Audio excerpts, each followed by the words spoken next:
اعوذ باللہ من الشیطان الرجیم بسم اللہ الرحمن الرحیم وَإِذْ أَخَذْنَا مِيثَاقَكُمْ وَرَفَعْنَا فَوْقَكُمُ الطُّورَ، یاد کرو وہ وقت جب ہم نے تم سے پکا عہد لیا۔ بنی اسرائیل مدینہ میں بھی آباد تھے اور مدینہ کے آس پاس بھی۔ جب قرآن اتر رہا تھا تو اس میں صرف اہل ایمان کے لیے ہی نہیں، اہل کتاب کے لیے بھی یاد دہانی تھی، اور جتنی بار ان کا ذکر آتا ہے وہاں پر آپ دیکھتے ہیں کہ اذ کا لفظ آتا ہے، یاد کرو وہ وقت۔ تو کس کو یاد دہانی کرائی جا رہی ہے؟ اس وقت کے بنی اسرائیل کو اور اس کے بعد کے لوگوں کو بھی، کہ اپنی تاریخ کو دیکھو، اس وقت کو یاد کرو۔ کیوں؟ تاکہ وہ بات جو ان کے آباء و اجداد سے کہی گئی تھی اسے یہ بھی یاد کریں، جس پر انہیں عمل کرنے کے لیے کہا گیا اس پر یہ بھی عمل کریں۔ وَإِذْ أَخَذْنَا مِيثَاقَكُمْ، جب لیا ہم نے تم سے پکا وعدہ۔ کس بات کا وعدہ؟ تورات پر عمل کرنے کا وعدہ۔ کب لیا گیا؟ جب ان کے اندر عمل کی کمزوری آ گئی، جب انہوں نے اللہ کی کتاب سے غفلت برتنا شروع کی، جب اللہ کی آیات کو اپنی پیٹھ پیچھے ڈال دیا۔ اور کس طرح یہ وعدہ لیا گیا؟ وَرَفَعْنَا فَوْقَكُمُ الطُّورَ، اٹھایا ہم نے تم پر طور کو، یعنی کوہ طور کو ان کے سروں کے اوپر چھتری کی طرح چھا کے ان سے عہد لیا گیا۔ سوچئے کہ ایک پہاڑ زمین سے اکھیڑا جائے اور اٹھا کر ان کے سروں پر مسلط کیا جائے۔ سورۃ الاعراف 171 میں آتا ہے وَإِذْ نَتَقْنَا الْجَبَلَ فَوْقَهُمْ كَأَنَّهُ ظُلَّةٌ، اور جب ہم نے ان کے اوپر پہاڑ اٹھا کر چھتری کی طرح چھا دیا، ظلہ یعنی پورا سائبان جیسے ہوتا نا، جیسے آپ سمجھے کہ چھت کی طرح لیکن بغیر دیواروں کے۔ امیجن کرے تھوڑی دیر کے لیے کہ آپ کسی میدان میں کھڑے ہیں اور یکا یک ایک پہاڑ اپنی جگہ سے اٹھتا ہے اور آپ کے سر پہ آ کے معلق ہو جاتا ہے۔ اس وقت کہا گیا خذوا ما آتیناکم بقوۃ، پکڑ لو، لے لو جو بھی ہم نے تم کو دیا ہے، تورات میں سے جو بھی تمہارے پاس ہے اسے قوت یعنی مضبوطی سے پکڑو۔ مضبوطی سے پکڑنے سے مراد صرف ہاتھوں کے ساتھ مضبوط زور سے پکڑنا نہیں کہ پوری طاقت لگا کے کسی چیز کو پکڑ لیا جائے۔ کتاب حصی طور پر بھی احتیاط کے ساتھ مضبوطی کے ساتھ پکڑی جاتی ہے اور اس کے ساتھ ساتھ مانوی طور پر بھی، عملی طور پر بھی، اور یہاں اسی کی طرف اشارہ ہے۔ یعنی اس کے اندر جو احکامات ہے، جو کچھ اس میں کہا گیا ہے اس کو پوری طرح لے لو، اس کے احکام کے معاملے میں غفلت نہ برتو، سستی نہ برتو، اس کو چھوڑ نہ دو، اس کو بھلا نہ دو، ایک طرف نہ رکھ دو، طاقوں میں نہ سجا دو۔ وہ جیسے ماہر القادری کی ایک نظم آپ سب نے سن رکھی ہوگی جس میں وہ قرآن کا شکوہ لکھتے ہیں، طاقوں میں سجایا جاتا ہوں، یعنی میری قدر و قیمت اور عظمت کیا رہ گئی کہ بس مجھے اونچی جگہوں پر سجا کے رکھ دیا گیا۔ اور اب حقیقت یہی ہے کہ ہم نے بھی اپنی کتاب کے ساتھ کیا کیا ہے، خوبصورت کیلیگرافی کے ساتھ اس کو ڈیکوریشن پیس بنا لیا گیا، یا یہ کہ اس کو بہت عزت، ادب، تقدس، احترام کے ساتھ بہت سنبھال کے رکھ دیا گیا، اور کھولنے کی نوبت کم ہی آتی ہے۔ تو یہاں کیا کہا جا رہا ہے؟ پکڑو اس کو قوت کے ساتھ، اور صرف پکڑ ہی نہ لو بلکہ وَاذْكُرُوا مَا فِيهِ، یاد رکھو اس کو جو بھی اس میں ہے۔ کسی بھی چیز کو یاد رکھنے کا طریقہ کیا ہے؟ شابش، بار بار پڑھنا، بار بار دہرانا، دیکھتے رہنا۔ یعنی اس کتاب کو زبان سے بھی اور عمل کے ساتھ دہراتے رہو، یعنی تمہاری زندگی اس کتاب کے ساتھ گزرنی چاہیے۔ کیوں ضروری ہے یہ؟ لعلکم تتقون، تاکہ تمہارے اندر تقوی پیدا ہو۔ پیچھے آپ پڑھ چکے ہیں کہ جب تمام انسانوں کو اللہ کی عبادت کا حکم دیا گیا، یا ایھا الناس اعبدوا ربکم، اے لوگو اپنے رب کی عبادت کرو، تو وجہ کیا بتائی گئی کہ عبادت کیوں کرو؟ لعلکم تتقون، تاکہ تمہارے اندر تقوی آئے، خدا کا ڈر آئے، خدا کے احکامات کی اطاعت کا طریقہ آئے اور اس کی نافرمانی سے بچ سکو۔ یہی تقوی ہوتا ہے نا، اللہ کی اطاعت کرنا اور نافرمانی سے بچنا، تاکہ انسان آخرت کی مصیبت سے بچ سکے۔ لعلکم تتقون۔ اسی طرح قرآن مجید میں جہاں روزوں کی فرضیت کا ذکر آتا ہے یا ایھا الذین آمنوا کتب علیکم الصیام کما کتب علی الذین من قبلکم لعلکم تتقون. تو عبادت کا مقصود کیا ہے؟ تقوی پیدا ہو. اس آیت سے کئی ایک باتیں ہمیں پتہ چلتی ہیں. نمبر ایک یہ کہ اس میں بنی اسرائیل سے پکا وعدہ لیا گیا کتاب پر عمل کرنے کا، کتاب کو پڑھنے کا اور اس پر عمل کرنے کا. نمبر دو کہ وہ وعدہ محض زبانی وعدہ نہیں تھا بلکہ عملی طور پر پہاڑ کو ان کے سر پہ مسلط کر کے وعدہ لیا گیا کہ مانتے ہو کہ نہیں ورنہ یہ پہاڑ تمہارے سروں پہ گرے گا آ کے. یہاں یہ بات بھی پتہ چلتی ہے کہ اللہ سبحانہ تعالی ہر چیز پر قادر ہے.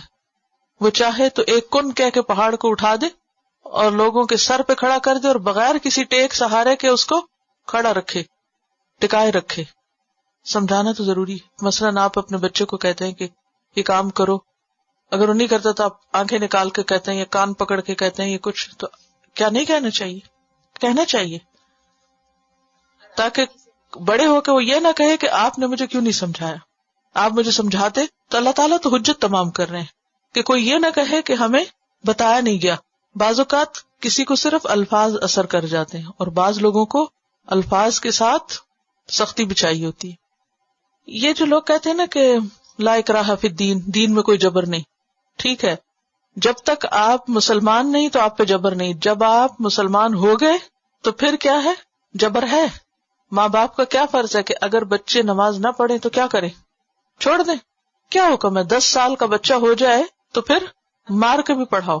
اب کوئی کہے ایسی نماز کا کیا فائدہ جو مار کے پڑھائی جائے، کیونکہ ابھی اس کی عقل اتنی میچور نہیں کہ وہ اپنے نفع نقصان کو سمجھ سکے.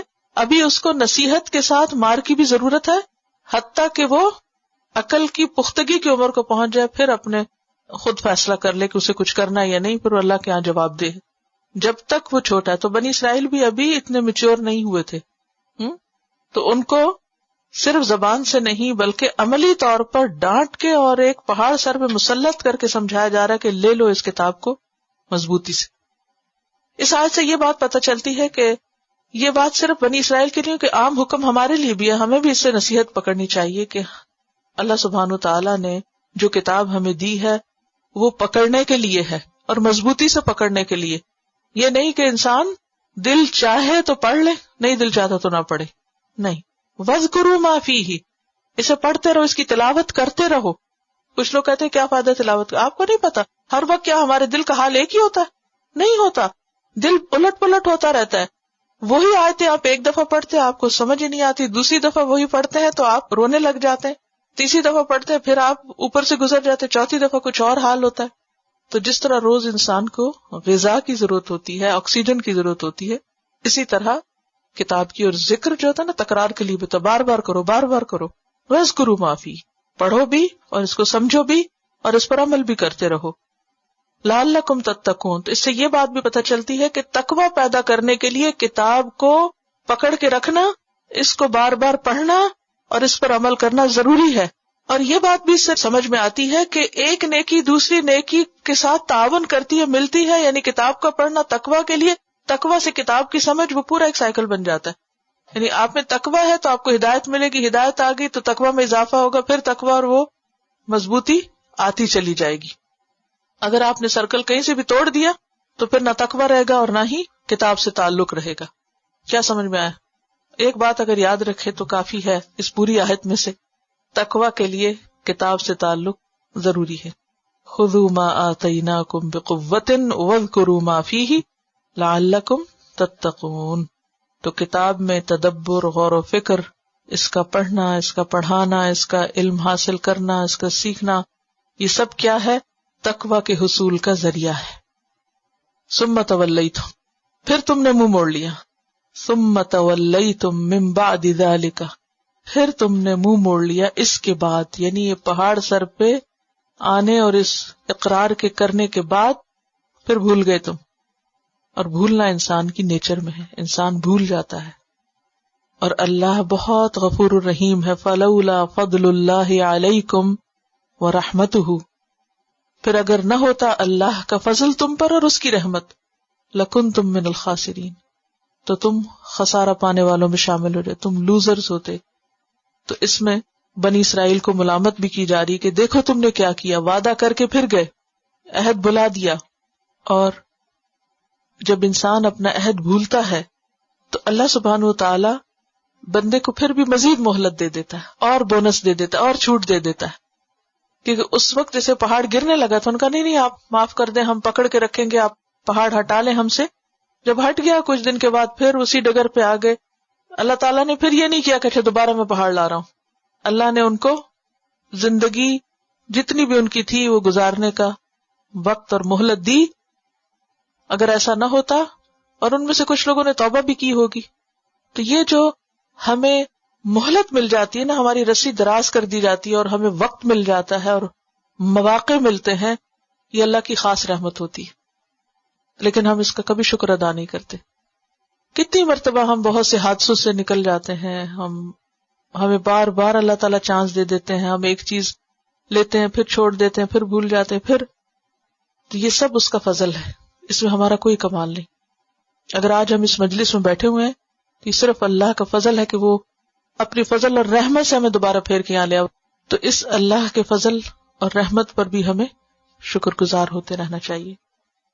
وَلَقَدْ عَلِمْتُمُ الَّذِينَ، اب تاریخ کا ایک اور پہلو یاد کرایا جا رہا ہے، اور یقینی طور پر تم کو پتا ہے، تم اپنی ہسٹری کے اس واقعے کو جانتے ہو. کن کو کہا جا رہا ہے؟ اس دور کے موجود بنی اسرائیل کو ماضی کا سبق یاد دلایا جا رہا ہے. کون سا واقعہ؟ ان لوگوں کا واقعہ اعتدوا منکم فی السبت، جنہوں نے سبت کے دن، ہفتے کے دن کی خلاف ورزی کی تھی، حد سے بڑھ گئے تھے.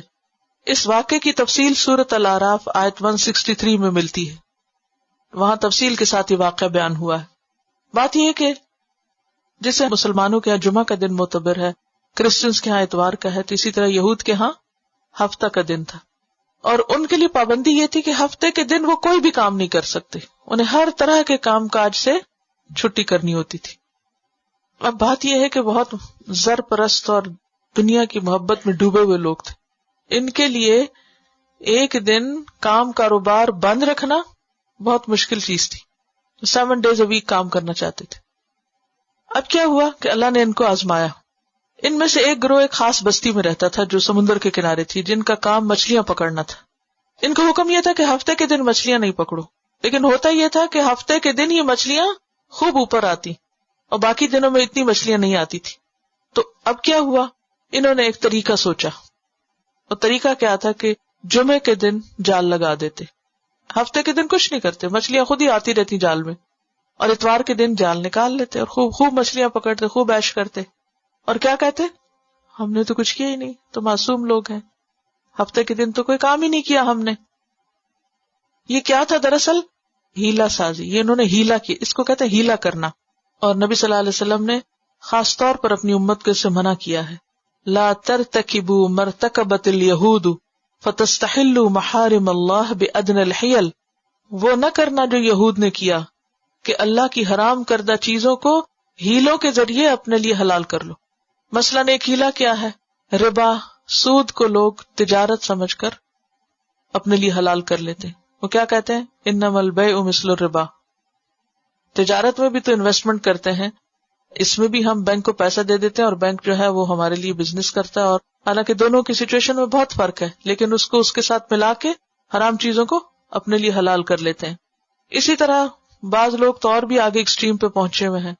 وہ کہتے ہیں مشائخ کی زیارت ہمارے لیے حج ہے، اور ان کا نام قبلہ رکھا ہوا ہے، قبلہ فلان. آپ نے دیکھا ہوگا کچھ لوگوں کے ساتھ ٹائٹل قبلہ رکھا ہوتا ہے، اور ان کے پاس آنے جانے کوئی وہ کیا کہتے ہیں حج کے برابر ثواب ہے، اور وہی حج ہو گیا ہمارا. اور اسی طرح پردہ جو ہے وہ تو دل کا پردہ ہوتا ہے، اور انسان کو اپنی نیت صاف رکھنی چاہیے. اور تو بہت سے احکام جو اللہ کے واضح احکامات ہیں ان کو ہیلوں کے ذریعے اور ایسی چال بازیوں کے ذریعے لوگوں نے اپنے لیے جائز قرار دے دیے. اور بات یہ ہے کہ یہ انسان کے نفس کا شر ہوتا ہے، جب وہ کوئی غلط کام کرنا چاہتا ہے تو اپنے آپ کو 100 بہانے دے کر حرام کو حلال کر لیتا ہے.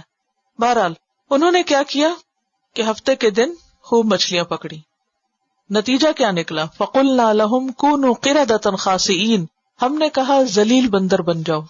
اللہ نے ان کی شکلیں مسخ کر دی، ان کو بندروں کی طرح بنا دیا. ایسا کیوں ہوا؟ کیونکہ انہوں نے اللہ کے حکم میں تبدیلی کی تھی، ہیلے کے ذریعے حرام کو حلال کیا تھا، تو اللہ نے بھی ان کو انسان کی بجائے بندر بنے. کہا جاتا ہے کہ ان کا جو عقل اور شعور تھا وہ انسانوں جیسا تھا، ایک دوسرے کی شکلیں بھی پہچانتے تھے، لیکن ان کا جو آؤٹ لک تھا وہ سارا بندروں کی طرح ہو گیا. اس آیت سے کئی ایک باتیں ہمیں پتہ چلتی. پہلی بات تو یہ کہ نبی صلی اللہ علیہ وسلم کے عہد میں جو یہود تھے ان کو ان کی تاریخ یاد کرائی جا رہی تاکہ وہ نصیحت پکڑیں اور ایسا آئندہ کوئی کام نہ کریں جو ان کے آباء و اجداد نے کیا. دوسرا یہ کہ ہیلہ سازی کی حرمت بیان کی جا رہی ہے، کیونکہ ہیلے میں اللہ کی نافرمانی کے ساتھ دھوکہ بھی شامل ہوتا ہے. انسان دوسرے کو دھوکہ دے رہا ہوتا ہے کہ میں ایسا نہیں کر رہا، حالانکہ وہ کر رہا ہوتا ہے، پریٹینڈ کر رہا ہوتا ہے. پھر یہ بات بھی پتہ چلتی ہے کہ اگر کوئی شخص عملی طور پہ خدا کے حکم کی نافرمانی کر رہا ہے لیکن تعویلوں سے ظاہر کر رہا ہے کہ وہ اللہ ہی کی بات مان رہا ہے تو یہ سب سے بڑی گمراہی ہے. یہ گمراہی کی ایک قسم ہے. کیا کہ اللہ کا حکم نہ ماننا لیکن اپنی تعویلوں اور باتوں اور اپنی چرب زبانی سے ثابت کرنا کہ میں ہی سب سے بڑا عبادت گزار ہوں اور میں ہی فرما بردار ہوں. تو یہ چیز سخت ناپسندیدہ ہے. اگر کوئی غلطی کر رہا ہے انسان اور وہ کہ میں غلط ہوں، آئی ایم رانگ، تو یہ قصور کم ہے. لیکن غلطی کر کے جسٹیفیکیشن دینا اور غلطی کو سچائی ثابت کرنا یہ انتہائی ناپسندیدہ چیز ہے، کیونکہ اصلاح ہو ہی نہیں سکتی نا. یہ وہ لوگ ہوتے ہیں جن کی عقل مسخ ہو چکی ہوتی ہے. ویسے دیکھنے تو اپنے آپ کو بڑا سمارٹ سمجھتے ہیں کہ ہم بہت اوور انٹیلیجنٹ ہیں اور بہت سمارٹ ہیں، لیکن یہ عقل مندی نہیں ہوتی. عقل مندی کیا ہے کہ انسان اللہ کی بات کو ویسا ہی لے جیسا اس نے کہا ہے. کچھ لوگ ایسے ہوتے ہیں نا کہ آیات کا کچھ سے کچھ مفہوم بنا دیتے ہیں اپنی خواہشات پوری کرنے کے لیے اور سمجھتے ہیں کہ ہم بہت سمجھدار ہیں. حالانکہ سمجھداری کیا ہے کہ جو اللہ تعالیٰ فرما رہے ہیں اس کو ایز اٹ از لیا جائے، اپنی مرضی سے اس میں تبدیلی نہ کی جائے، ورنہ کیا نتیجہ نکل سکتا ہے کہ انسان اللہ کی نظروں میں ذلیل و خوار ہو کر رہ جاتا ہے. صرف یہ نہیں کہا کہ بندر بن جاؤ، ساتھ ہی کیا کہا؟ ذلیل بندر بنو. آپ دیکھیے تھوڑی دیر کے لیے بعض اوقات ایسا ہوتا ہے نا کہ کسی حادثے کے نتیجے میں، جلنے کے نتیجے میں، کسی وجہ سے انسان کی شکل میں تبدیلی آ جاتی ہے. ایسا ہو جاتا ہے بعض اوقات، کوئی کٹ لگ جاتا ہے، کوئی ایکسیڈنٹ ہو جاتا ہے، خدا نخواستہ کوئی آنکھ ضائع ہو جاتی ہے، تو اس کے بعد لوگ کیا محسوس کرتے ہیں؟ چلیے وہ تو ایک بڑا حادثہ ہے، اگر وہ ہی نہیں، عموماً کیا ہوتا ہے کہ جب انسان بیمار ہو جاتا ہے یا بوڑھا ہو جاتا ہے تو اس کا وہ حسن نہیں رہتا جو جوانی میں ہوتا ہے. تو پھر لوگوں کو کیا محسوس ہوتا ہے؟ کیا محسوس ہوتا ہے؟ جس کے ساتھ یہ ہوتا ہے اس کو کیسا لگتا ہے؟ ذرا حقیقت کی سطح پہ اتر کے دیکھیں کہ اگر خدا نخواستہ کسی کے منہ پہ کوئی چیز نکل آئی ہے، چھپے گا؟ چھپتا ہی نہیں. کبھی کپڑے سے چھپاتے ہیں، بعض اوقات کسی کے بال اتر جاتے ہیں تو کیا کرتے ہیں؟ یہ کہتی ہے کہ کل ان کے ہاتھ سے انک ان کے منہ پہ لگ گئی تو 2-3 لوگوں نے ان کو اشارے سے کہا کہ انک لگی ہوئی ہے، تو کہتی ہے کہ میں باقاعدہ منہ کو چھپا کے واش روم تک گئی. یہی ری ایکشن ہوتا ہے نا کہ جب پتہ چلے کہ منہ پہ وہ ہو گیا ہے جو اچھا نہیں لگ رہا تو انسان فوراً چہرہ چھپاتا ہے. جو مجرم لوگ ہوتے ہیں آپ نے دیکھا ہوگا فوراً اپنا منہ چھپا رہے ہوتے ہیں کیونکہ ان کے اوپر ذلت کا پردہ آتا ہے. تو خود سوچیں کہ جب ان کے شکلیں بگڑ کر بندر بنی ہوگی تو ان کے لیے کتنی رسوائی اور شرمندگی اور اس کی بات ہوگی. آپ نے بعض اوقات دیکھا ہوگا کہ فوٹو شاپ کے ذریعے لوگ کچھ لوگوں کی، لیڈرز کی شکلیں بگاڑ کے کچھ سے کچھ بنا کے ان کو پیش کرتے رہتے ہیں، اور بعض لوگ تو اپنی بھی بگاڑ رہے ہوتے ہیں. حالانکہ یہ خلق میں تبدیلی ہے. اللہ کے سوا کسی کو حق نہیں کہ وہ خواہ وہ تصویر کے ذریعے ہی کچھ اس طرح کے بگاڑ پیدا کرے. آج کل بچے اس کو بڑا کول سمجھتے ہیں کہ ہم اپنی شکل کو الٹا سیدھا بنا کے بہت ہم ذہین ہیں اور بہت ہم کو ٹرکس آتے ہیں، کیا سے کیا کر سکتے ہیں، لیکن یہ کوئی عقل مندی کی بات نہیں. تو انہیں کہا گیا کہ ذلیل بندر بن جاؤ، اور اس سے پتہ یہ چلتا ہے کہ اس طرح کے شکل کا بگاڑ انسان کے لیے ذلت اور رسوائی کا سبب بھی ہے. بعض اوقات آپ نے دیکھا ہوگا کہ جو لوگ بہت غلط کام کرنے والے ہوتے ہیں ان کے چہروں پہ ایک خاص قسم کی کرختگی سی آ جاتی ہے، کیونکہ چہرے دل کے عکاس ہوتے ہیں. تو انسان کو غلط کام کرتے ہوئے ڈرنا چاہیے کہ وہ چھپ نہیں سکتا، وہ چہروں پہ آ جائے گا. نفرتیں، محبتیں سب کچھ چہروں پہ آ جاتی. اسی طرح اللہ کے احکامات کی نافرمانی چہروں پہ آ جاتی. چہرے بتاتے ہیں فَجَعَلْنَاهَا نَكَالًا لِمَا بَيْنَ يَدَيْهَا، تو ہم نے ان کو عبرت ناک چیز بنا دیا اس دور کے لوگوں کے لیے اور بعد کی جنریشنز کے لیے بھی. اسی لیے اللہ تعالیٰ نے قرآن پاک میں ان کا ذکر کیا نا. وما خلفہا وموعظۃ للمتقین، اور متقین کے لیے ہم نے نصیحت کا ذریعہ بنایا. اب یہاں آپ دیکھیے کہ کچھ لوگوں کے لیے نکال ہے اور کچھ لوگوں کے لیے موعظہ ہے. بات یہ ہے کہ جب کوئی شخص عمل نہیں کرتا تو بسا اوقات اس کی سزا آخرت میں ہوتی ہے، لیکن دنیا میں بھی اللہ سبحانہ وتعالیٰ اس کو ایسی ایسی چیزوں سے دوچار کرتے ہیں کہ جس سے وہ خود بھی سبق سیکھے. یعنی جیسے کہتے ہیں نا، اس کو جھٹک کے جھنجھوڑ کے اس کو کسی حادثے سے گزارتے ہیں تاکہ وہ ہوش میں آئے. اور بعض اوقات صرف اس کے اپنے لیے نہیں، وہ واقعہ دوسروں کے لیے بھی عبرت کا واقعہ ہو جاتا ہے. یعنی کچھ تکلیفیں ایسی ہوتی ہیں کہ جو انسان کے صرف اپنے لیے سبق نہیں ہوتی، دوسروں کے لیے بھی سبق بن جاتی. لوگ مدتوں اس کو یاد کر کر کے دوسروں کو نصیحت دلاتے ہیں. اور ایسے کئی ایک واقعات ہوتے ہیں، سورۃ یوسف میں آتا ہے، ان کے واقعات میں عبرت ہے عقل والوں کے لیے. ہر کہانی کا ایک مورل ہوتا ہے نا. عام طور پہ کیا کہتے ہیں، ایک سٹوری بیان کی جاتی، پھر کہتے ہیں what's the moral in this story. اسی طرح اس کہانی میں بھی کیا ہے، عبرت ہے کہ ہم اس سے سبق سیکھیں. اور یہ عبرت جو ہے یہ عوام الناس کے لیے ہوتی. عوام الناس کا ری ایکشن کیا ہوتا ہے؟ جیسے ٹیلی ویژن پہ کوئی خبر آتی ہے کہ فلاں جگہ پر یہ ہو گیا. بعض اوقات آپ نے دیکھا ہوگا کہ بہت شدید قسم کے ایکسیڈنٹس ہوتے ہیں. اچھا، لوگ اس کو پڑھتے ہیں، پھر کیا کرتے ہیں، تھوڑی دیر کے لیے عبرت پکڑتے ہیں. عبرت کیا؟ اچھا اس طرح نہیں ڈرائیونگ کرنی، یہ عبرت پکڑتے ہیں نا. زیادہ سے زیادہ اینالائز کرتے رہتے ہیں کہ وجہ کیا ہوئی، گاڑی کا ماڈل کیسا تھا، اور ڈرائیونگ کیسی تھی، وہ ڈرنک تھا ڈرائیور یا نہیں، کیا تھا اور کیا نہیں. کچھ لوگ کہتے ہیں وہ ڈرائیو کرتے ہوئے ڈرنک نہیں کرنا، بس وہ اتنا ہی سیکھتے ہیں اس سے. یہ عبرت ہوتی ہے، ٹھیک ہے. لیکن جو متقین ہوتے ہیں وہ نصیحت پکڑتے ہیں. کیا مطلب؟ کہ وہ ان کے عمل کو بدل دیتی ہے. کچھ لوگ ایسے واقعات سے صرف ظاہری اسباب اس میں ڈھونڈتے ہیں، وہ یہ نہیں دیکھتے کہ اس میں اللہ کا بھی اذن ہے یا مشیت ہے یا اللہ کی طرف سے یہ ہوا. اللہ کی بات ایک طرف رکھتے ہیں. اور کچھ لوگ جو ہیں وہ اس سے نصیحت لیتے ہیں اور ان کی پوری زندگی تبدیل ہو جاتی ہے اس سے، اور یہ متقین ہوتے ہیں. اسی لیے یہاں ایک نکال کہا گیا اور ایک موعظہ کہا گیا. نصیحت صرف متقی اٹھاتے ہیں. آپ دیکھیے کہ موعظہ بھی دو طرح کی ہوتی ہے، ایک کونی اور شرعی. قرآن بھی موعظت ہے.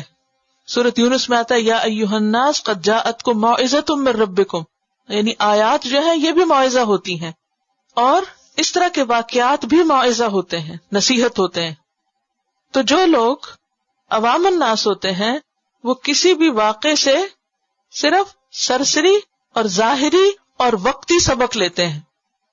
لیکن جو متقی ہوتے ہیں، جن کے دلوں میں اللہ کی پہچان ہوتی ہے، جن کے دلوں میں اللہ کی محبت ہوتی ہے، جن کے دل نرم ہوتے ہیں، وہ ایسے واقعات سے دور تک متاثر ہوتے ہیں اور وہ ان کی پوری زندگی میں تبدیلی کا سبب بن جاتے ہیں. غیر متقی کو قرآن اور ایسے واقعات کوئی سبق نہیں سکھاتے، ان کی زندگی میں کوئی تبدیلی نہیں لاتے. لیکن متقی انسان کا حال فرق ہوتا ہے. سمجھ آئی؟ ایک ہی واقعہ ہے، ایک ہی چیز ہے. ایک شخص ایک نظر سے دیکھ رہا ہے، دوسرا دوسری نظر سے دیکھ رہا ہے. فرق کہاں ہے؟ نظر میں یا دل میں؟ دل میں. اور تقویٰ کہاں ہوتا ہے؟ دل میں ہوتا ہے. میٹھا پانی ایک شخص کو میٹھا لگتا ہے، دوسرے کو کسالا لگتا ہے، کڑوا لگتا ہے. فرق کہاں ہے؟ ٹیسٹ میں. پانی تو میٹھا ہی ہے. اگر کسی واقعے سے ہمارا دل نہ لرزے، قرآن کی آیتوں سے ہم سبق نہ سیکھیں، ہمارے دل کے اندر نہ اترے، تو فکر کرنی چاہیے نا کس بات کی؟ کہ تقویٰ نہیں ہے، اللہ کا خوف نہیں ہے. یہ ہو نہیں سکتا کہ دل نرم ہو، اللہ کا خوف ہو، اور پھر انسان قرآن پڑھے اور اس کی آنکھوں سے آنسو نہ بہے. ایک ہی قرآن ہوتا ہے. کچھ لوگ سنتے ہیں تو ان کی آنکھوں سے آنسو جاری ہو جاتے ہیں، اور کچھ لوگ سنتے ہیں اور ان کو سمجھ نہیں آتی کہ کہا کیا گیا ہے. اسی لیے دعا مانگتے نا آپ، اعوذ بک من قلب لا یخشع. اللہ میں ایسے دل سے پناہ چاہتی ہوں کہ جو ڈرے نہ، دبے نہ، عاجزی نہ اختیار کرے. اب ایک اور واقعہ ہے، اور وہ واقعہ کیا ہے؟ بنی اسرائیل کا ایک شخص مارا گیا، قاتل کا کچھ پتہ نہیں چلتا تھا. قرآن نے صحیح احادیث میں کوئی پتہ نہیں چلتا کہ وجہ کیا تھی مارے جانے کی، کس نے مارا، کیا ہوا. بہرحال یہ پتہ چلتا ہے کہ مارا گیا. وَإِذْ قَتَلْتُمْ نَفْسًا.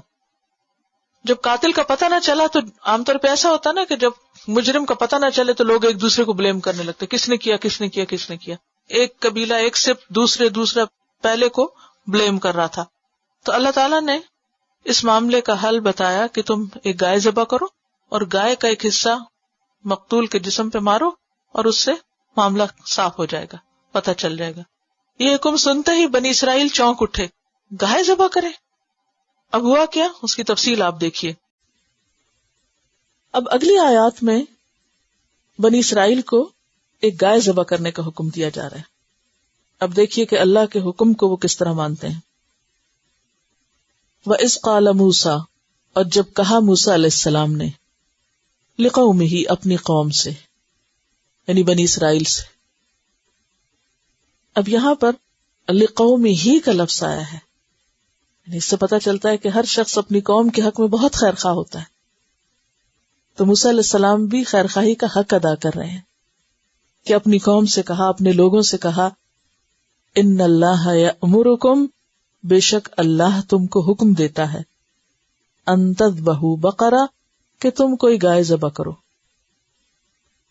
قالوا, انہوں نے کہا, اتتخذنا ہزوا, کیا تم ہمارا مذاق بناتے ہو, تم ہم سے مذاق کرتے ہو. قال اعوذ باللہ ان اکون من الجاہلین, موسیٰ علیہ السلام کہنے لگے, میں اللہ کی پناہ لیتا ہوں اس بات سے کہ میں جاہلوں میں شمار ہوں. اب بنی اسرائیل کو گائے کا ذبح کرنے کا حکم مذاق کیوں نظر آیا؟ اس کی بنیادی وجہ یہ تھی کہ بنی اسرائیل چونکہ مصریوں کے ساتھ ایک لمبے عرصے تک رہے تھے اور مصری قوم گائے کی پجاری تھی. گائے ان کے لیے ایک دیوتا کی حیثیت رکھتی تھی. تو جب موسیٰ علیہ السلام نے ان سے کہا کہ گائے ذبح کرو, تو ان کے دل میں چونکہ غلام قوم تھی, غلامی کے اثرات باقی تھے, مصریوں کے ساتھ رہتے رہتے ان کے اندر بھی گائے کی عقیدت سرایت کر گئی تھی. تو انہوں نے کہا کہ ہم گائے ذبح کریں, تم ہمیں گائے ذبح کرنے کا حکم دے رہے ہو, یہ تو ایسا لگتا ہے کہ جیسے تم ہم سے مذاق کر رہے ہو. یعنی انہوں نے اس بات کو خلاف عقل سمجھا. موسیٰ علیہ السلام کا جواب بڑا اہم ہے. وہ کہتے ہیں اعوذ باللہ ان اکون من الجاہلین, اللہ کی پناہ کہ میں جاہلوں میں شامل ہوں. اور جاہل سے مراد یہاں احمق ہونا ہے, یعنی بے وقوف ہونا, کہ میں بے وقوف نہیں ہوں کہ جو تم سے مذاق کروں. نمبر 1 تو یہ کہ پیغمبر جب تبلیغ کرتے ہیں, اپنی قوم کو نصیحت کرتے ہیں, تعلیم دیتے ہیں, تو وہ کبھی بھی ان کا مذاق نہیں اڑایا کرتے. کوئی پیغمبر اپنی قوم کے ساتھ کوئی ٹھٹھے بازی نہیں کرتا, وہ انتہائی خیر خواہی کے ساتھ معاملہ کرتا ہے اور ان کو سنجیدہ نصیحت کرتا ہے. اور اس میں ہمارے لیے بھی ایک بہت بڑی نصیحت ہے. کیا؟ کہ دین کی تعلیم میں سنجیدگی اختیار کرنی چاہیے. دین کی تعلیم کوئی کھیل تماشا نہیں ہے, کوئی مذاق نہیں ہے, کوئی ہنسنے ہنسانے کی چیز نہیں ہے. اہل ایمان کا حال تو کیا ہوتا ہے کہ جب اللہ کی آیات پڑھی جاتی ہیں, سنائی جاتی ہیں, تو ان کے رونگٹے کھڑے ہو جاتے ہیں, نہ کہ وہ سن کے ہنسنا شروع کر دیں اور اس کو مذاق سمجھیں. دین کو مذاق کی چیز نہیں. دوسری بات یہاں یہ پتہ چلتی ہے کہ جو شخص دین کی تعلیم دینے والا ہو, اسے لوگوں کا مذاق نہیں اڑانا چاہیے, کیونکہ تعلیم لینے کے لیے ہر بیک گراؤنڈ سے لوگ آتے ہیں, ہر طرح کی سمجھ رکھنے والے. کسی استاد کے لیے جائز نہیں کہ کسی شاگرد کا سوال خواہ وہ کتنا ہی بے وقوفی پہ مبنی ہو, کتنا بھی جہالت پر مبنی ہو, کہ وہ اس کا مذاق اڑائے. اگر کوئی شخص ایسا کرتا ہے تو وہ عالم نہیں, جاہل ہے. کوئی عالم اس کو زیب نہیں دیتا کہ وہ علم کے لیے آنے والوں کا مذاق اڑائے یا ان کے کسی طریقے پر ہنسے. وہ سمجھا تو سکتا ہے, وہ سختی بھی کر سکتا ہے ان پر, لیکن اس کو یہ حق نہیں کہ وہ ان کا مذاق اڑائے. اس لیے اگر کبھی کوئی کیسا بھی سوال کرے مثلا گھر میں کئی ماؤں کی عادت ہوتی ہے، بچے سوال کرتے ماں ہنسنا شروع کر دیتی ہیں. اس کا نتیجہ کیا ہوتا ہے؟ بچے ڈسکریج ہو جاتے ہیں، وہ دوبارہ نہیں پوچھتے پھر آپ سے. تو چاہے کوئی بچہ سوال کرے، چاہے کوئی بے علم شخص سوال کرے، چاہے کوئی نہ سمجھ کرے، چاہے کوئی انتہائی بے وقوفانہ سوال کرے، تب بھی ہنسنا نہیں چاہیے. اس وقت سنجیدگی کے ساتھ جواب دینا چاہیے. کسی شخص کے سوال کے موقع پر ہنسنا بذات خود بے وقوفی کی علامت ہے. کیونکہ موسیٰ علیہ السلام سے جب یہ کہا گیا کہ تم ہمارا مذاق اڑاتے ہو تو انہوں نے کہا اعوذ باللہ ان اکون من الجاہلین، میں کوئی جاہلوں میں سے ہوں. ایسے موقع پر کسی کا مذاق کرنا تو بذات خود جاہل ہونے کی علامت ہے. تو اس سے پتہ چلتا ہے کہ جو شخص لوگوں کو دین کی طرف بلانے والا ہو وہ ان کے کسی بھی رویے کا مذاق نہ اڑائے، نہ ان کی چال کا، نہ ان کے سوال کا، نہ ان کے اٹھنے بیٹھنے کا. بعض اوقات ایسا ہوتا ہے نا کہ آپ کسی محفل میں بیٹھے ہیں، کوئی دین کی بات ہو رہی، تو بیچ میں سے کوئی شخص جس کو اس بات کا نہیں پتا وہ کوئی بالکل irrelevant یا ایسی غیر ضروری بات کر دیتا ہے، تو باقی لوگ کیا کرتے ہیں؟ ہوتا نا ایسے. تو یہ ہنسی اور ایسے موقع کی ہنسی کیا ظاہر کرتی ہے؟ یہ ناسمجھ لوگ ہیں، ان کے ہنسنے والوں کو جاہل ثابت کرتی ہے، بے وقوف ثابت کرتی ہے، ناسمجھ ثابت کرتی ہے. مثلاً آپ لوگ گروپ اسٹڈی کرتے ہیں، کسی نے سبق سنایا اور غلطی کر دی تو آپ کا کیا فرض بنتا ہے؟ یا تو خاموش ہو جائیں، استاد کو غلطی نکالنے دیں، لیکن کسی بھی صورت میں کوئی جواز نہیں کہ آپ اس پہ ہنسنا شروع کر دیں. کسی کی غلطی پہ ہنسنا انتہائی ناسمجھی کی علامت ہے. اسی طرح بعض اوقات کسی کی کوئی ٹنگ سلپ ہوتی ہے، ہوتا نا، بعض اوقات کوئی شخص بات کر رہا ہوتا ہے تو بات کرتے کرتے اس کے منہ سے غلط بات نکل جاتی ہے، یا جو وہ کہنا چاہتا ہے وہ نہیں کچھ اور کہہ جاتا ہے. تو عموماً لوگ اس کو کیا بنا لیتے؟ مذاق بنا لیتے. یہ بھی ناسمجھی کی علامت ہے. تو یہاں پر اتتخذنا ہزوا قال اعوذ باللہ ان اکون من الجاہلین، کہا کہ اللہ کی پناہ کہ میں جاہل ہوں. کیونکہ عالم تو اللہ سے ڈرنے والا ہوتا ہے، ولیکن کونوا ربانیین، اور اس کے شاعر کا احترام کرنے والا ہوتا ہے. ومن يعظم شعائر اللہ فإنها من تقوى القلوب، جو اللہ کی نشانیوں کا احترام کرتا تو وہ دلوں کے تقوی کی علامت ہوتی ہے.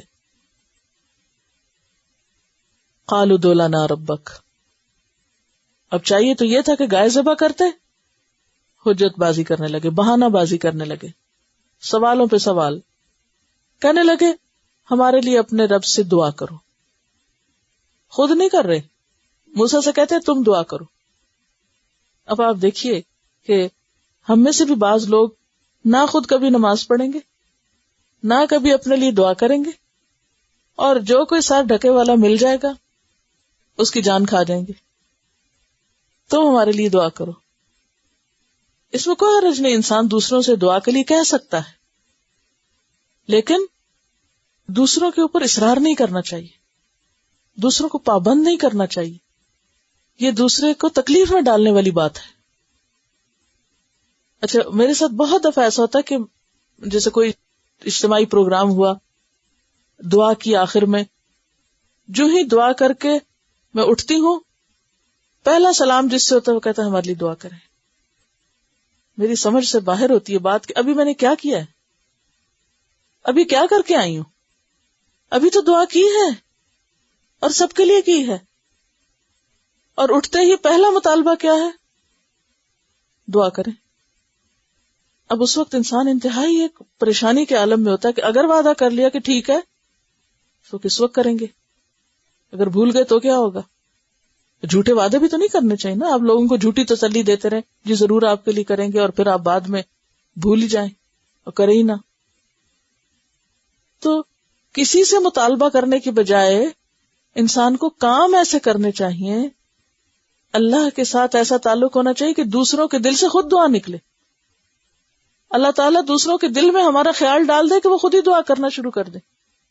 ہم کتنا بھی کسی کو کہیں گے پتہ نہیں کتنا اس کو یاد رہے گا، لیکن اگر ہم نے خود اللہ سے دعا شروع کر دی تو لوگ بھی ہمارے لیے شروع کر دیں گے. کیونکہ جو اللہ کا پیارا ہو جاتا ہے نا، کیونکہ اللہ تعالیٰ کو دعا سے بڑھ کر کوئی چیز محبوب نہیں بندے سے. دعا افضل ترین عبادت ہے. تو جو شخص اپنے لیے مانگنا شروع کر دیتا نا، بندے بھی اس کے لیے مانگنا شروع کر دیتے، وہ بندوں کی دعاؤں میں بھی شامل ہو جاتا ہے. تو یہاں پر کیا قالوا ادع لنا، کہا دعا کرو ہمارے لیے ربا کا، اپنے رب سے. یہ نہیں کہا ربنا. ہم کیا کہتے ہیں؟ ربنا. خود دعا مانگنے والے ہی ربنا کہتے ہیں نا. تو وہاں وہ کہتے ہیں کہ آپ دعا کریں اپنے رب سے، کہیں جا کے یبین لنا، کہ وہ ہمارے لیے واضح کر دے. یبین کا لفظ کس سے نکلا؟ بیان سے. بالکل کھول کے بتا دے. ما ہیا، وہ کیسی ہو. قال انہ یقول، موسیٰ علیہ السلام جاتے ہیں اللہ سے دعا کرتے ہیں، اللہ تعالیٰ ان کے سوال کا جواب دیتے ہیں. انہ یقول، اللہ تعالیٰ فرماتا ہے انہا بقرۃ، وہ ایک گائے ہے، لا فارد، نہ ہی وہ بوڑھی ہے، ولا بکر، اور نہ جوان ہے، عوان بین ذالک، اس کے بین بین ہے، درمیان میں ہے. یعنی نہ بڑی ہے، نہ چھوٹی ہے، نہ جوان ہے، نہ بوڑھی ہے، نہ ڈھیلی ہے، نہ کمزور ہے، نہ دبلی پتلی ہے، بلکہ کیا ہے، ان ساری حالتوں کے بیچ میں درمیان میں ہے. فَفَعَلُوا مَا تُؤْمَرُونَ، کرو جو حکم دیے گئے ہو، جو کہا گیا ہے وہ کرو، نہ کہ تم سوال شروع کر دو، حجت بازی. گائے ذبح کرنے کے لیے کہا گیا جاؤ گائے ذبح کر دو. بار بار سوال کس لیے کر رہے ہو؟ لیکن چونکہ وہ کرنا نہیں چاہتے تھے تو انہوں نے ٹال مٹول کرنے کے لیے ایک اور سوال کر دیا.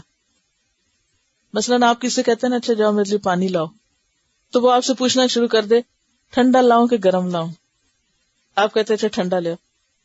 اچھا میٹھا لاؤں کہ سادہ لاؤں، آپ بتا دیتے ہیں.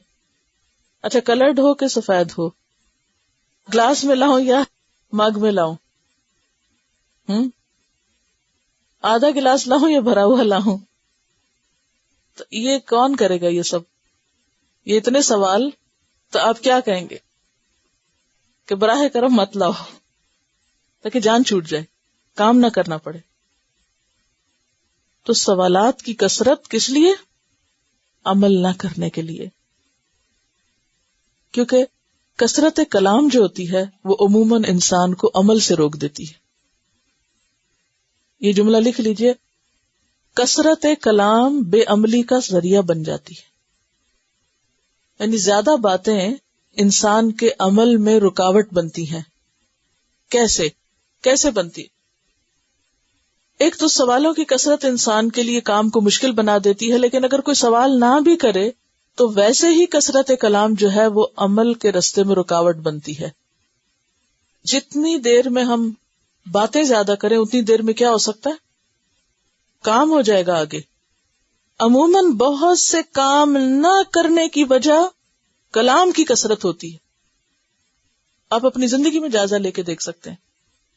باتیں بنا دینا زیادہ سے زیادہ، یا باتوں سے دوسرے کو خوش کر دینا اور کام نہ کرنا. اور کیا ہوتا ہے؟ ایک وقت میں ایک کام ہو سکتا ہے، یا باتیں ہو سکتی ہیں، یا پھر انسان سوچ سکتا ہے، کام کر سکتا ہے. کیونکہ جب بھی آپ کوئی کام کرتے ہوئے باتیں شروع کرتے ہیں تو کیا ہوتا ہے؟ کام خراب ہو جاتا ہے نا. اگر کھانا پکاتے وقت آپ بہت باتیں شروع کر دیں کیا ہوگا؟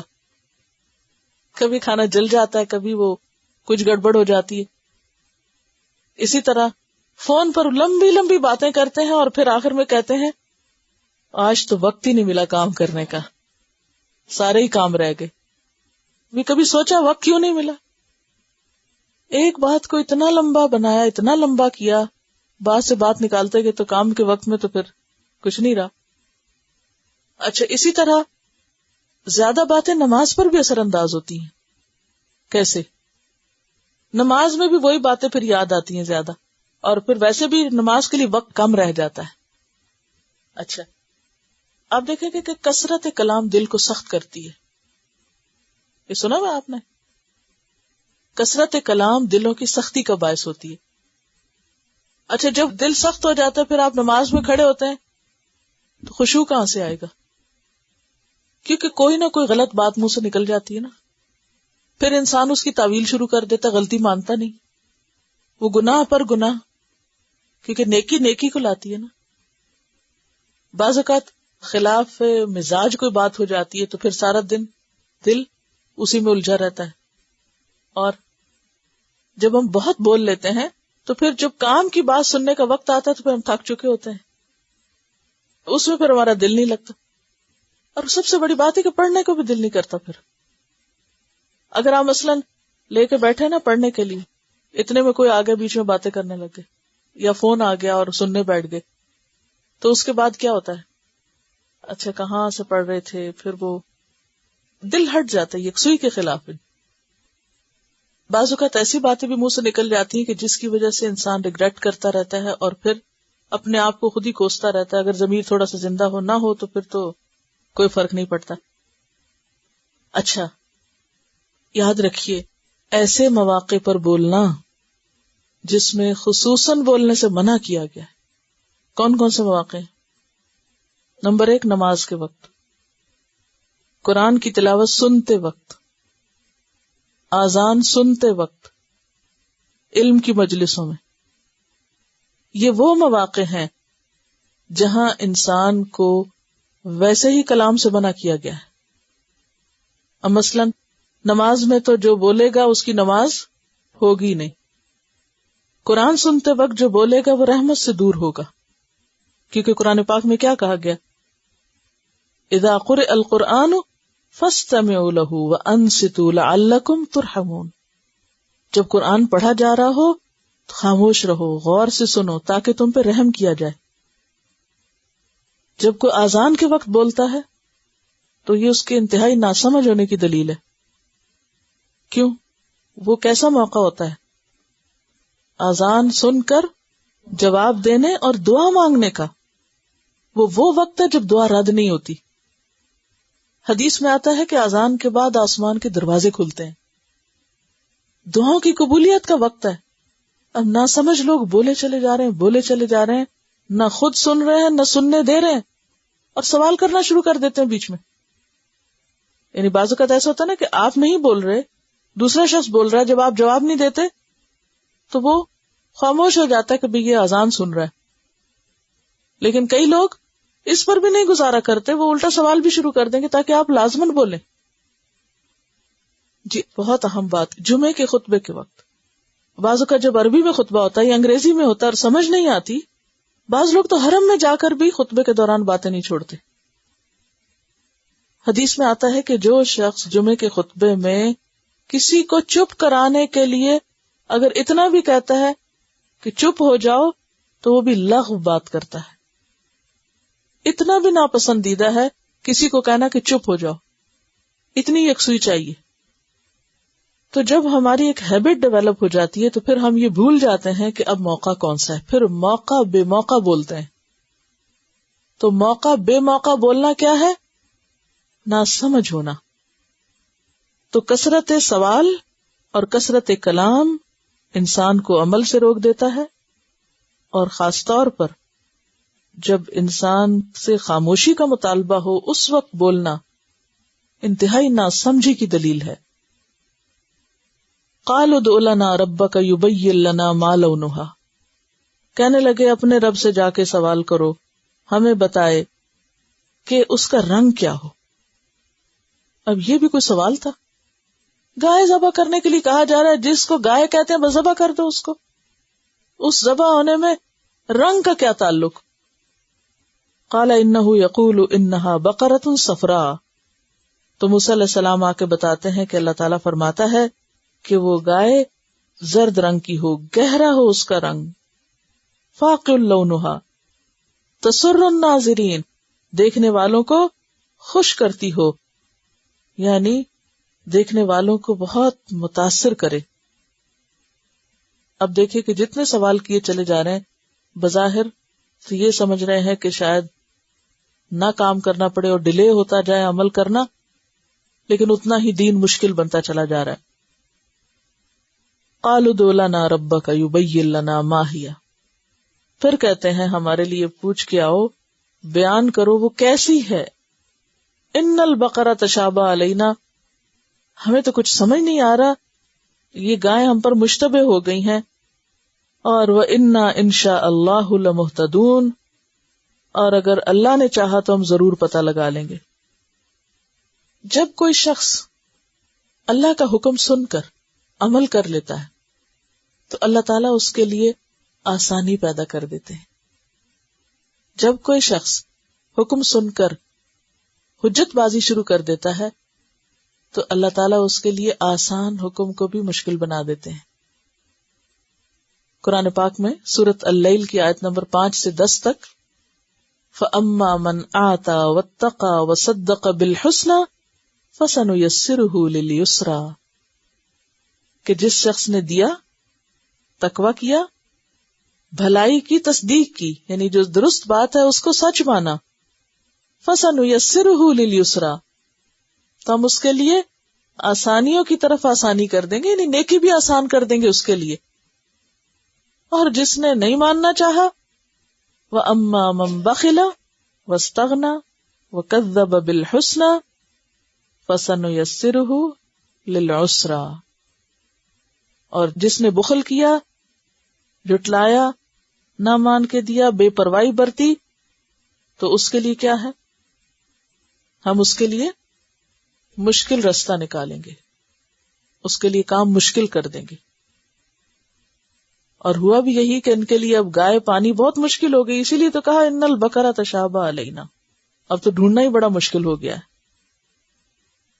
قال انه يقول انها بقرۃ لا ذلول تثير الارض، اب انہوں نے پوچھا نہیں لیکن مزید پابندیاں بھی آ گئی کہ اللہ تعالیٰ فرماتا ہے کہ بے شک ویسی گائے ہے جو مطیع نہیں، یعنی کمزور نہیں، تثیر الارض کے حل چلا چلا کے بے حال ہو چکی ہو، ولا تسقی الحرث، اور نہ وہ کسی کھیت کو پانی لگاتی ہو، مسلمۃ، صحیح سلامت ہو، ایک رنگ کی ہو، لا شیۃ فیہا، کوئی دوسرے رنگ کا دھبا اس میں نہ ہو، ون کلر ہو. قالوا الآن جئت بالحق، کہنے لگے اب لایا ہے تو حق، اب ہمیں حکم پتہ چلا اتنے بحث مباحثے کے بعد، حالانکہ حق تو پہلی مرتبہ آ چکا تھا. فذبحوها، تو انہوں نے اس کو ذبح کر دیا. وما کادوا یفعلون، اور وہ ایسا کرنے والے دکھائی نہ دیتے تھے، لگتا نہ تھا کہ وہ کریں گے. تو اس سے کیا پتہ چلتا ہے کہ دین کے معاملے میں جو حکم سیدھا سادہ سمجھ میں آئے، جب پتہ چلے کر لینا چاہیے، نیکی میں دیر نہیں کرنی چاہیے، ورنہ کیا ہوگا؟ یا تو نیکی کا موقع ہاتھ سے چلا جائے گا یا وہ آسان کام بھی مشکل ہو جائے گا. تو نیکی میں دیر نہیں. اور دیر کیوں کر رہے تھے؟ وہ کیسے کر رہے تھے؟ حجت بازی کر کے، ٹال مٹول کر کے، بہانے بازی کر کے. حکم کیا ہے کہ کوئی اللہ کا حکم پتہ چلے تو ہمارا طرز عمل کیا ہونا چاہیے؟ وہ سارے جلدی کرو الی مغفرۃ من ربکم، اپنے رب کی بخشش کی طرف، دیر نہ لگاؤ. ایک اور جگہ پر آتا ہے والسابقون السابقون، سابقون السابقون، پیچھے رہنے والے نہ بنو. کیا بنو؟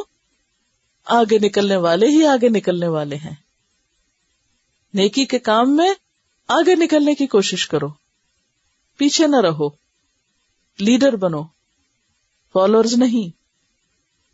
یعنی بہت سے لوگ دوسروں کو دیکھتے رہتے ہیں، اچھا باقی لوگوں نے کر لیا، جب اور کر لیں گے تو ہم بھی کر لیں گے، اچھا اور تو کوئی کر نہیں رہا، میں کیوں کروں؟ یہ طرز عمل نہیں ہونا چاہیے. وفی ذلک فلیتنافس المتنافسون، ایک دوسرے کا مقابلہ کرنے والوں کو یہاں مقابلہ کرنا چاہیے. نیکی میں ایک دوسرے سے آگے نکلنا چاہیے.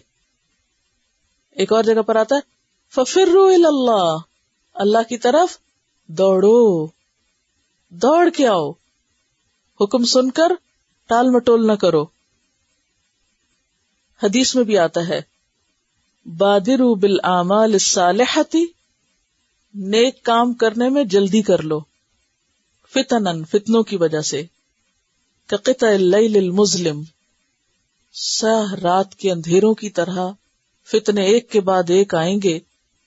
اس سے پہلے کہ وہ فتنے آ جائیں، مصیبتیں آ جائیں، نیکی میں دیر نہ کرو، جو کرنے کا موقع ہے کر گزرو، انتظار نہ کرو. یصبح الرجل مؤمنا ویمسی کافرا، ایک وقت ایسا آئے گا، اتنے فتنے ہوں گے کہ ایک شخص صبح اٹھے گا تو مومن ہوگا، ویمسی کافرا، شام تک کافر ہو چکا ہوگا. ویصبح کافرا، صبح کافر ہوگا، ویمسی مومنا، شام تک مومن ہو چکا ہوگا. نہیں، اتنی تیزی سے تبدیلیاں آئیں گی لوگوں کے اندر، اتنے تیزی سے حالات بدلیں گے.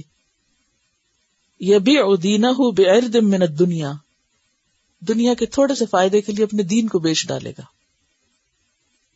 ایک اور حدیث میں آتا ہے اغتنم خمسا قبل خمس، 5 چیزوں کو 5 سے پہلے غنیمت جانو. کون کون سی؟ جوانی کو بڑھاپے سے پہلے، صحت کو بیماری سے پہلے، دولت مندی کو مفلسی سے پہلے، فراغت کو مصروفیت سے پہلے، اور زندگی کو موت سے پہلے. نیکی میں دیر کون کرتا ہے؟ سستی کون کرتا ہے؟ کس کی صفت ہے؟ منافقین کی صفت ہے. وہ کیا کرتے ہیں؟ نماز کا وقت ہو سب سے بعد میں اٹھتے ہیں، اور بعض اوقات ہم صرف یہ کہتے ہیں اچھا باقی لوگ واش روم سے ہو آئے تو پھر میں، پہلے باقی لوگ چلے جائیں سارے. اور اصل میں اندر سستی ہوتی بھی، پہلے آپ کیوں نہ چلے جائیں؟ ہاں، تو ڈھیل نہیں کرنی چاہیے، ٹال مٹول نہیں کرنی چاہیے. منافقین کی صفت بتائی گئی وَإِذَا قَامُوا إِلَى الصَّلَاةِ قَامُوا كُسَالَىٰ، نماز میں سستاتے ہوئے آتے ہیں مصیبت کے مارے، نہ ہی پڑھنی پڑتی. وَلَا يَأْتُونَ الصَّلَاةَ إِلَّا وَهُمْ كُسَالَىٰ، نماز کے لیے آتے ہیں تو سستی کے مارے. اور پھر زکوٰۃ اور اللہ کے راستے میں خرچ کیسے کرتے ہیں؟ وَلَا يُنْفِقُونَ إِلَّا وَهُمْ كَارِهُونَ، نیکی کے کام میں کچھ خرچ کرنا پڑ جائے ان کے پیٹ میں بل پڑ جاتے ہیں، سخت ناپسند ہوتا ہے ان کو. وہ کہتے ہیں یہ ہمارے اوپر جرمانہ آ پڑا ہے. اپنی ذات کے لیے، خواہشات کے لیے کچھ بھی خرچ کرنا پڑے دیر نہیں لگائیں گے. اب اس معاملے کو بھی ہم سب کو دیکھنا چاہیے کہ کہاں خرچ کرنا مجھے آسان لگتا ہے اور کہاں خرچ کرنا مشکل لگتا ہے. اور اگر نیکی اور بھلائی اور خیر کے کام میں خرچ کرنے کی بات ہو تو ہمیں کیوں مصیبت نظر آتی. آپ دیکھیں اگر ہمیں اپنے لیے کوئی گھر کو سجانے کے لیے، گھر کی ضرورت کے لیے کوئی چیز لینی ہے تو ہم خوشی سے پیسے نکالتے ہیں. کتاب لینی پڑ جائے تو یہ ہم سب اپنا جائزہ لیں. یہ نہیں کہ میں آپ میں سے کسی کو پن پوائنٹ کر رہی ہوں یا مجھے نہیں معلوم آپ کے دلوں کی کیفیت کیا، میں تو کچھ بھی نہیں جانتی. لیکن عموماً تجربے اور مشاہدے میں یہ بات آئی ہے کہ دین کے لیے جب تھوڑا سا بھی پیسہ خرچ کرنا پڑے تو ہم 10 دفعہ سوچتے ہیں. مثلا اگر کسی دنیا کی یونیورسٹی یا کورس یا ایسا کورس کرنے میں جہاں کورس کرنے کے بعد ہمیں کوئی بہت اچھی جاب دنیا میں مال کی شکل میں وصولی ہو تو ہم اس میں بڑی سے بڑی فیس خوشی کو دینے کو تیار ہیں. لیکن اگر دین پڑھنے کے لیے کرایہ بھی دینا پڑ جائے یا تھوڑی سی فیس دینی پڑ جائے تو اس وقت ہم کیا سمجھتے ہیں؟ یہ تو تاوان ہے، اتنا کیوں اور ایسا کیوں اور یہ کیوں اور وہ کیوں؟ یہ کیا رویہ ہے؟ ظاہر ہے کہ دین کا کام فرشتوں نے آ کے تھوڑی کرنا ہے، وہ بھی انسانوں نے ہی کرنا ہے. تو وہ کن انسانوں سے آپ توقع کرتے ہیں کہ وہ کریں اور ہم نہ کریں؟ یہ نیکی کا موقع دوسروں کو ہی ملتا رہے اور ہمیں کبھی نہ ملے. تو ہم سب کو اپنے اپنے رویے کا، دوسروں کے رویوں کا نہیں جائزہ لیں.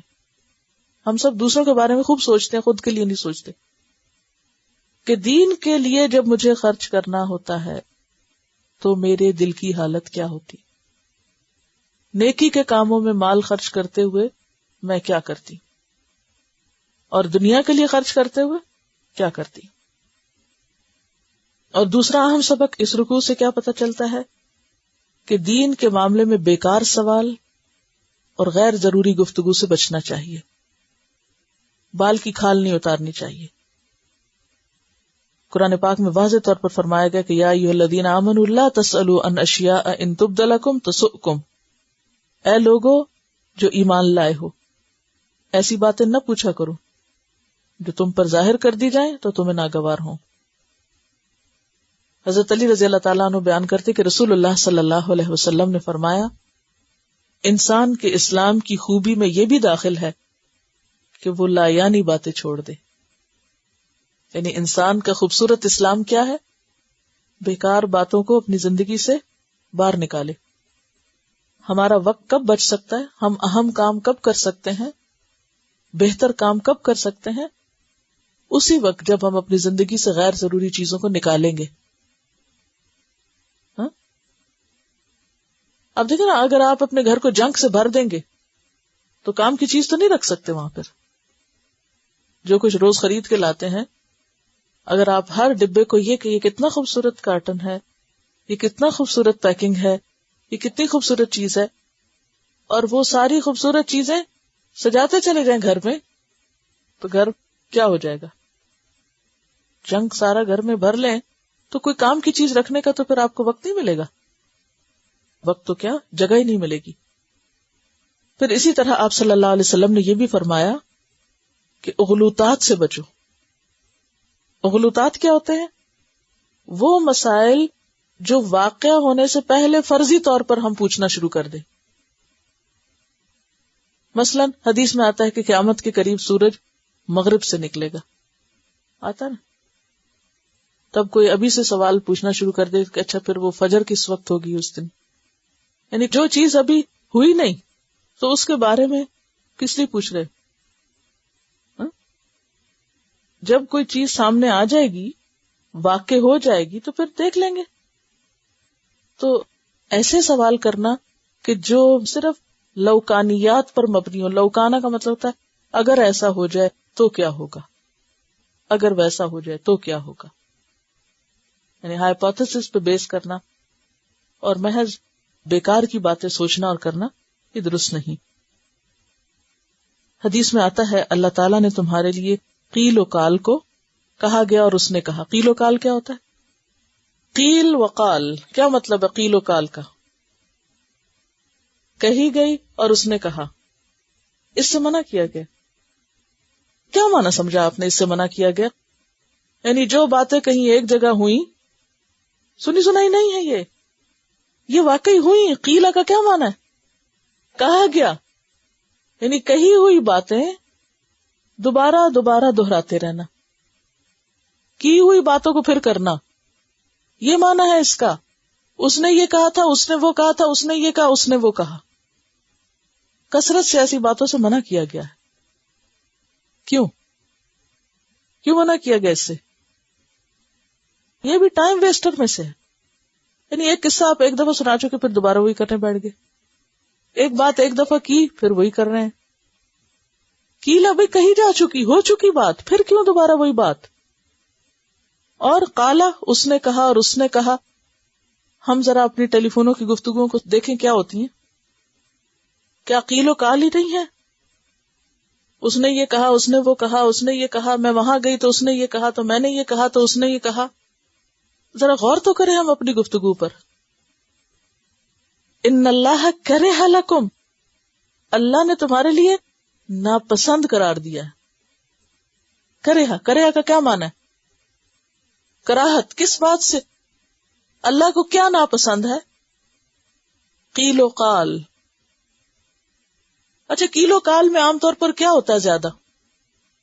گوسپ، کوئی سچی بات، کوئی جھوٹی بات، کوئی آدھی بات، کوئی پوری بات، کوئی بڑھائی چڑھائی مبالغے والی، کوئی جیسے ہوئی نہیں ہوتی اس سے زیادہ اس کو بڑھا چڑھا کے بیان کرنا، یا جو ہوئی اس طرح نہیں کچھ اور ہی بنا کے پیش کر دینا. بہت سے فسادات کہاں سے جنم لیتے ہیں معلوم ہے آپ کو؟ عام طور پہ انسانی تعلقات کہاں سے خراب ہوتے ہیں؟ ادھر کی بات ادھر لگائی، ادھر کی ادھر لگائی.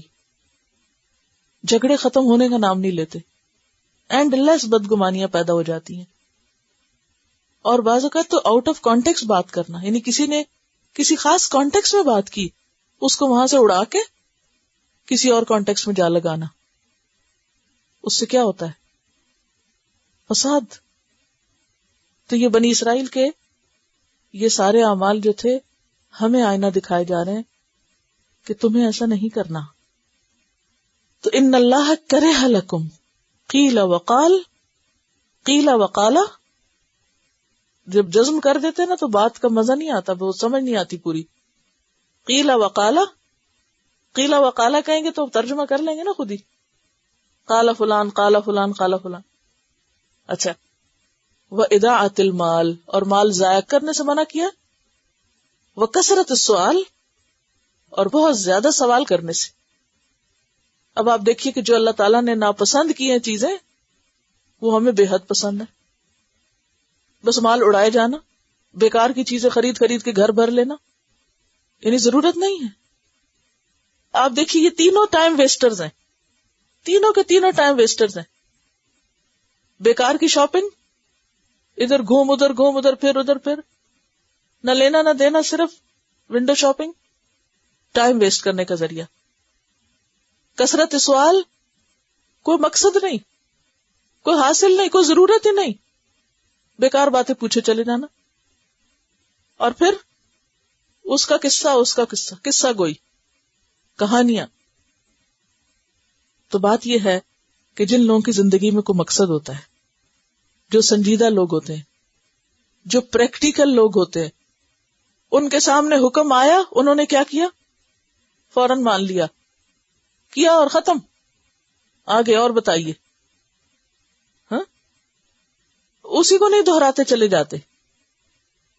وَإِذْ قَتَلْتُمْ نَفْسًا، اور اسی اسنا میں ایک اور واقعہ یہ ہوا کہ بنی اسرائیل میں ایک شخص قتل ہو گیا، تم نے ایک شخص کو قتل کر دیا. فَادَّارَأْتُمْ فِيهَا، اب قاتل کا پتہ نہیں تھا، لہذا کیا ہوا؟ ہر کوئی مجرم ٹھہرا. بعض اوقات ایسا ہوتا ہے نا کہ مثلاً کسی کے پیسے چوری ہو جائے تو ہر شخص کیا نظر آتا ہے؟ یہ لوگ ہر ایک پہ شک کرنا شروع کر دیا، کیا پتہ اس نے چرا دی. چونکہ ایسا عام طور پہ ہوتا ہے، اس لیے اس بات کو سمجھنا بہت آسان ہو جائے گا آپ کے لیے کہ ایک شخص مارا گیا، قاتل کا پتہ نہیں چل رہا تھا، لہذا ہر ایک پہ الزام آنے لگا. فَادَّارَأْتُمْ فِيهَا، وہ ایک دوسرے کے اوپر پھینکنے لگے، اس نے کیا، وہ کہ نہیں اس نے کیا، وہ کہ تم نے کیا، وہ کہ تم نے کیا. یعنی ایک دوسرے پہ پھینکنے لگے، ایک دوسرے کو بلیم کرنے لگے.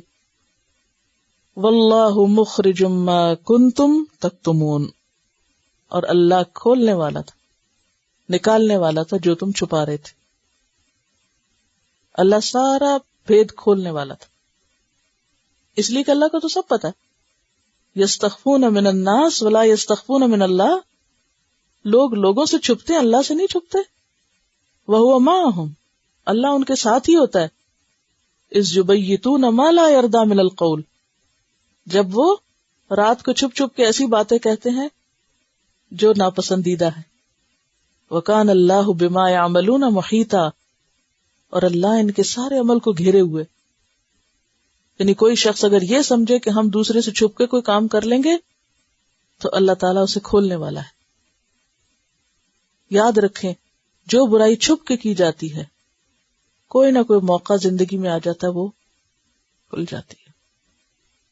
ایسے اسباب بن جاتے ہیں کہ وہ سامنے آ جاتی ہے بات. اس لیے ہمیشہ اللہ سے ڈرنا چاہیے.